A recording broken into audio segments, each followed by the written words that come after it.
ገደሏት እኮ ምን እሷ መጭቷት ስለሆነች ነው ማስተዋደል ያለቀ። ስንት ሰው ሞተ? በቀደም ከአንድ ቤት 3 አስከሬን አውጥተን ቀበርን አብረን። አሁን ያለፈው አሁን አንተ ታር እናቲቱ ልጅቱ ደግሞ የወንድም ልጅ ነው ምናምን አባትየው ነው ያው እየተጠበቀ ነው ደግሞ ሆስፒታል ይሄ ክንዱ ብትሳል ብለውታል። አራተኛ ያለው ከታያቸው ሚስት ጋር ሆስፒታል ገብተው ያው እንደዛ ነው የሚጠበቅ ያለው እሱ። አራት የተጠበቀ አንድ ሰው አራት ቤተሰብ እንግዲህ ሹፌሩ የመተማ ልጅ ነበር ሞተ። የመተማ ደግሞ አንድ ባለ ሀብት ባለ ሆቴል ነበር አሉ ሞተ። ጎጃም በሶ አንድ ሽማግሌ ሞተ። አንድ ህፃን ደግሞ የት ነው አሉ የገና ተማሩ ደግሞ እሱ ወደ ዘጠኝ ነው ወደ 10 ነው። የት ላይ ነው እንደዛ ሆነ? በጣም ወጣ ብለው ወዲያው መንደሩ አካባቢ ነው አሉ። ከመቃ ወደ ጎንደር እየወጡ ወደዚህ እየመጣ እና ወደ ግራር መቃን ጨርሶ አራጃው ቁልቁል እየነገረ ነው መንደሩ ታያላ ለመቃቢው መቃን ጭርስ ብለ ወደዚህ መንደር ደግሞ ድልድይ እንደተሸገ ትንሽ መንደሮች አሉ እዛ ድልድይ አጥቶ እሱ ላይ ነው አለ አይወርዱበት ዝም ብሎ ታጃቢ ምናምን አይደለም አይታችሁም? ዝም ብሎ አጃቢው ይገርማል። ዝም ብሎ አልተመቸንም እያለ ተነበረና ጭልጋ ላይ ዝም ብሎ 15 ላይ መጥቶ ወደ 300 መኪና ይሆናል እግሩ ላይ ስንት ላይ ይደርሱ እነዚህ ሰዎች።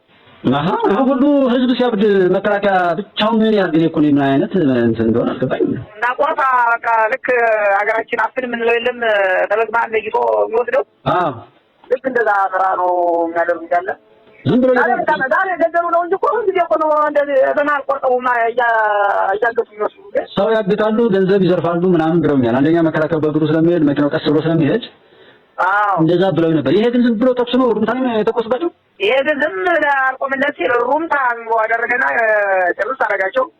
እነዚህ አንድ 3 ሞት ያልኩ ደግሞ እሱ ደራሳ የሚባል አገር ነው። ልጅቱ ወልዳ ፈልጠይቁ ብለው አባቷ እናቲቱ እህቷ ሆነው አንድ አጎት ልጅ ሆነው ሲመጡ ነው የሳይ መሰለ የሚሳፈሩ እዚህ ኩመር የምትባል አውራላ እና ከደረቅ አባይ መሀል አለች ኩመር የምትባል ትንሽ የምንረዱት በእሷ በእግራቸው መጥተው እሷ ላይ ነው በባጃጅ ተሳፍረው ነው እንደዛ የወረዱባቸው። ባጃጅ ላይ ከባጃጅ ባጃጁ ሹፌሩ ሞቷል ይባላል። አዲስ ሆኖ ይባላል። እስካሁን አድራሻው አልታወቀም። እሱ ዝም ብሎ ያንን መኪናም አንዱ መኪና ላይ ነውና አንዱ ባጃጅ ነው ይሄ የተመቱት ማለት ነው። አንድ መኪናና አንድ ባጃ አባዱላና አንድ ባጃጅ ነው የተመታ። እና መከላከያ እርምጃ ወሰደም እንደው እንትና አመለጡት። ይሄ ምን ተገንተው ህዝቡ ደግሞ አይወጣም አይጠፉም እኮ ህዝቡ ያውቃቸዋል። እርግጥ ህዝቡ ያውቃቸዋል እንጂ መቼ ያጋልጣሉ። እና ነው የቅማንቱ በቃ ያን መንገድ ዘግቶ መቅረቱን በቃ የቅማንት የበላይነት ማለት ነው። እዚህ ያዘዘው መተማ መንገድ እንዲዘጋው በእነሱ ምክንያት እንደሆነ ቆየኮ የበላይነታቸውና ካስመሰከሩ ቆዩ። አሁን ደግሞ የራሱ ነው ደግሞ አሁን ይሄ አሰቃቂ ድፍጨታ መደረጉ ነው። አሁን ሰውን ደግሞ ወደ ሌላ ስሜት እንደገና ያስገባው እንጂ ያማ አሁን እንደዚህም ተጣጣጣው አሁን ክረምት ሆኖ ነው እንጂ እኮ በዚህ ምን የለም። ያው አባጅራ ተዞሮ ነው የሚከደ ነበር። አሁን ያጭቃ ብሎ ነው በዚህ በደረው ያው እየታጀበ እየደርግት እየታጀበ ብዙ ሰው ተማለ እየተሞጨለታ ብዙ ሰው ካንቷል።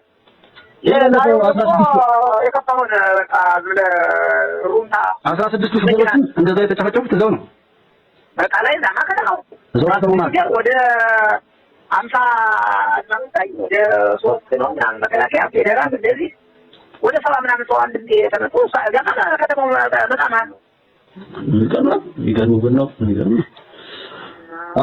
ክልሉን በቃ ወደ ዘላቂ ችግር ለመውሰድ ሁሉም ሰው የሚችለውን የጥፋት ስራ እየሰራ ማለት ነው። አሁን ደግሞ ይሄ የሰሊጡ ምናምን ወቅት ቢያንስ ደግሞ የተዘባች እኮ አካሎቻች እንዳትጣጨድ ነው ለማድረግ ነው ማለት ነው የሚሰራው እኮ። በጣም አሸንፈው ማውቆም አበዙት እንጂ አሁን ይኸው እዚህ ታላቅ የተመጣጣቂ ተዳለኛ እየሰራች አንድ ተዳለኛው ፊታል ሰራ ይጣል 17 ቁም የጠላ ጠማቂ ወደ ግራም አንድ ላም 3 490 ላም እንዲገልጻም ነው የሆስፒታል ሰፈር የለም 490 ቁም ወሰዱ። እረኛውን ጨምረው አግተው እነሱ ናቸው ባል መልስ ከፋ ደግሞ ያንን አደረጉና ደግሞ በዚህ በመቱ ደግሞ በዚህ አይቁ ወደዛ በዛ መጡና ደግሞ ከንቱን ሲሉ ተብሎ አንድ መሳሪያ ያዘው ሰው ነው ባለቤት ነው ተቆጣ ዳሙ ጥጃውና እንትኑ ሲለያዩ ዋይ ሲልባቸው 5 እረኛ ይዘው ሄዱ። አሁን ይኸው ብር እየተለመነ ነው። ይሄ ያለ ደግሞ በበላይ ደግሞ አሁን ተጨመረ እና አሁን በጣም ከፋ ነገር ነው ያለ እኛ ፈጣሪ እንግዲህ መጨረሻው እንደሚሆን ህዝብ ሲሸፍት እንደዚህ እኮ ነው። አጋጦ ሲሰጥ ምን ሲተባበር ነው እንጂ ሲሰለቸው ሁሉም ዝም ብሎ አጥቂት ፋሚሊ አይነት ተስፋ እንደ አይነት እንደው የሚያሳዝነው በጣም ነው አሁንስ